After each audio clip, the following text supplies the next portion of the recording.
All right, here we go on completing the square, which I'm going to abbreviate as CS, both capital letters, because it's a lot to write that when I'm trying to reply to you guys on any assignments you submit in Google Classroom. Your biggest struggle when we took our little homework quiz before spring break was in a problem where you had to complete the square when A was not 1. And so we're going to do a review on that real quick. And there's a couple things that are going to come up that I'm also going to draw your attention to. The first one is, if A is not 1, you have to divide everything by that value. And by everything, I mean all the terms in the problem.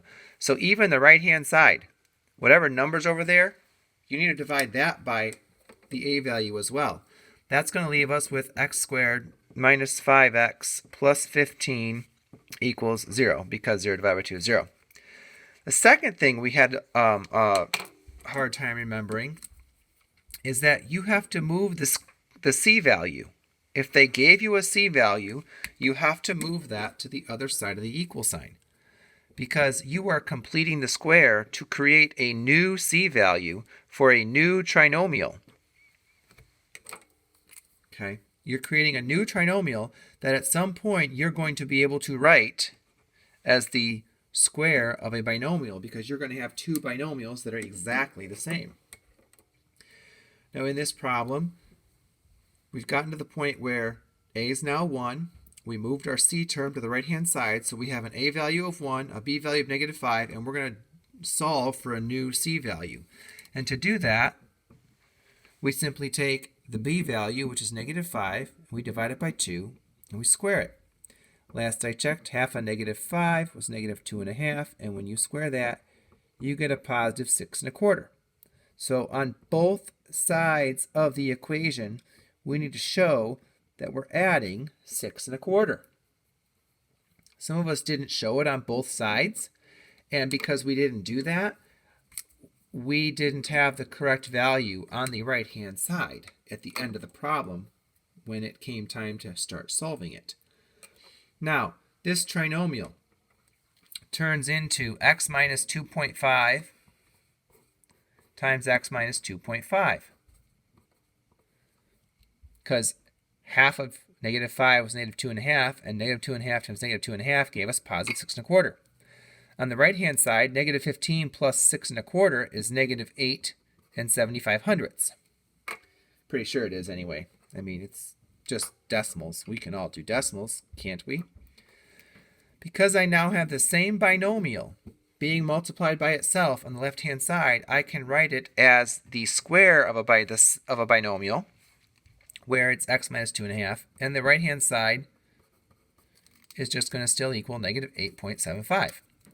Now we're going to run into a small problem here because yours truly made this up. At this point in the equation, all we've done is create a perfect square on the left-hand side. We're not done yet because we need to solve it. Okay? So in order to do that, we have to square root both sides. And when we square root both sides, on the left-hand side, we are left with just x minus 2.5. And on the right-hand side, we get the positive and negative square root of negative 8.75. Well, now we have a problem. Negative 8.75 is the radicand because it is underneath the square root, and it is a negative radicand. Well, you can't square root a negative. That means this problem has no solution. This will happen sometimes when you complete the square, and it happened in this one because I made it up. Okay? The second thing when completing the square is that you're going to see in this second example I'm going to make up real quick. I'm going to start this as, I don't know. Let's go with negative 3x squared, I don't know, plus 12x plus is, I don't know, give me 36 equals 0. So I'm going to take up a little less space this time. We're going to divide everything by -3.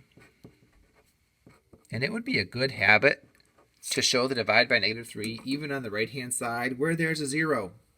Because sometimes that is not a 0, and we forget to divide that by a.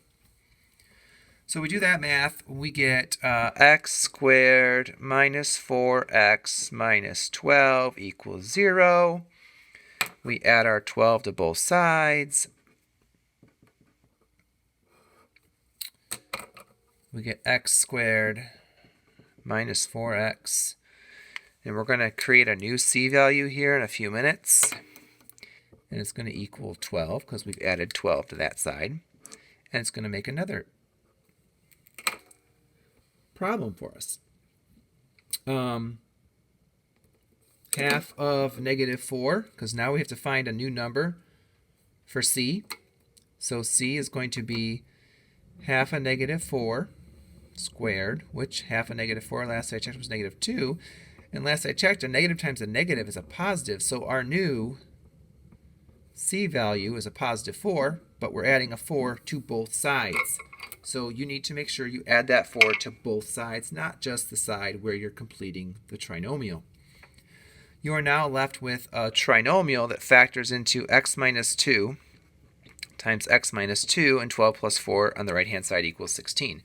Because I have the binomial that's being multiplied by itself, that's going to allow us to rewrite this as the binomial x minus 2 squared equals 16. And there we've completed the square. But we still haven't solved it.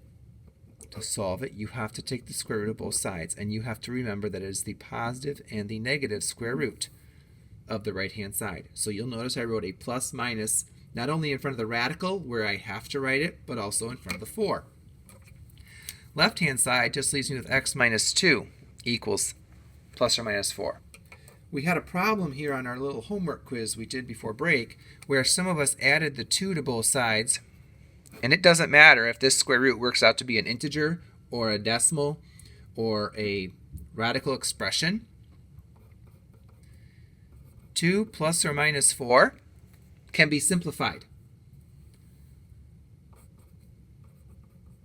into 2 plus 4 and 2 minus 4 to a final answer of 6 and a final answer of -2. All right. When I am able to simplify it because I got an integer or a decimal, when I square rooted here, I need to keep going. You cannot leave 2 plus or minus 4 on your page. It's not simplified completely. It'd be the same as you can't leave 2 plus or minus 7.5 on your page, because 2 plus 7.5 is 9.5, and 2 minus 7.5 is -5.5. So we need to make sure that when we have an integer or a decimal value here for our radical, that we finish the problem. This tells us our solutions are 6 and -2.